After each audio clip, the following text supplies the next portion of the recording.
पत्राचाळ घोटाळा प्रकरणासंदर्भातली, कारण आता या घोटाळा प्रकरणाचा ईडीनं चौकशी करताना स्वप्ना पाटकर यांना चौकशीसाठी बोलवलंय। गेल्या 20 मिनिटांपासून स्वप्ना पाटकर यांची ईडीकडून चौकशी सुरू आहे। 2 महत्त्वाच्या मुद्द्यांवर स्वप्ना पाटकरांची चौकशी केली जाते।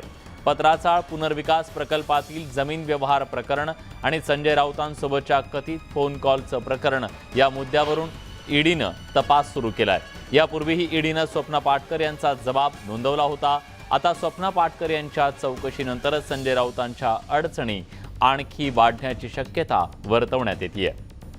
प्रशांत भाग आपले प्रतिनिधी आता आपल्यासोबत आहेत। प्रशांत, काय नेमकं हवं आहे स्वप्ना पाटकर यांच्याकडून जेणेकरून ईडी त्यांची चौकशी करताय आणि इतक्या तातडीनं?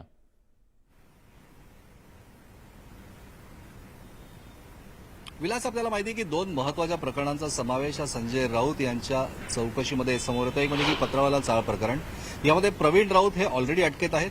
प्रवीण राऊत आणि संजय राऊत या दोघांचे असलेले आर्थिक हितसंबंध, आणखी या व्यवहारांमध्ये बराच वेळा डॉक्टर स्वप्ना पाटकर यांच्याही नावाचा उल्लेख झाल्याचं ईडीच्या रेकॉर्डवर निष्पन्न झालं आहे। त्यामुळे या प्रकरणामध्ये गेल्या काही दिवसात जी चौकशी संजय राऊत यांची करण्यात आली होती, या चौकशीच्या आधारावर जे काही माहिती उपस्थित झाली त्याची पडताळणी करण्यासाठी म्हणून स्वप्ना पाटकर यांची आज चौकशी ईडी अधिकारी करतात। आणि दुसरा महत्त्वाचा मुद्दा म्हणजे की अलिबाग येथील जमीन प्रकरण, जी वर्षा राऊत आणि स्वप्ना पाटकर यांच्या नावानं संयुक्त खरेदी करण्यात आली होती। जवळपास 8 शेतकऱ्यांना, म्हणजे 8 प्लॉटधारक शेतकऱ्यांना चेकने पैसे डॉक्टर स्वप्ना पाटकर यांनी दिले होते आणि याच व्यवहारामध्ये अत्यंत मोठी काळी रक्कम म्हणजे की कॅश रकमेचा व्यवहार झाल्याची माहिती ईडीच्या अधिकाऱ्यांना आहे। अशा प्रकारची माहिती समजते। या प्रकरणामध्ये काही शेतकऱ्यांचे जबाब सुद्धा ईडी अधिकाऱ्यांनी नोंदवले आहे आणि नेमकी ही रोख रक्कम कोणी दिली गेली आणि ही रोख रक्कम संजय राऊत यांच्याकडून दिली गेली का, अशा प्रकारचा प्रश्न उपस्थित झाला आहे। आणि याचबरोबर जी कथित ऑडिओ क्लिप व्हायरल झाली होती, ज्यावर संजय राऊत यांच्या विरोधात स्वप्ना पाटकर यांनी दिलेल्या तक्रारीवरनं गुन्हा दाखल झालेला आहे।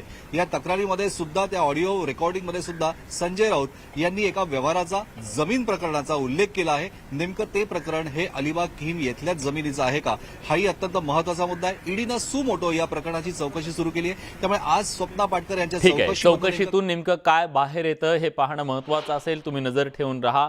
तुर्तास धन्यवाद तुम्ही दिलेल्या सगळ्या सविस्तर माहितीबद्दल।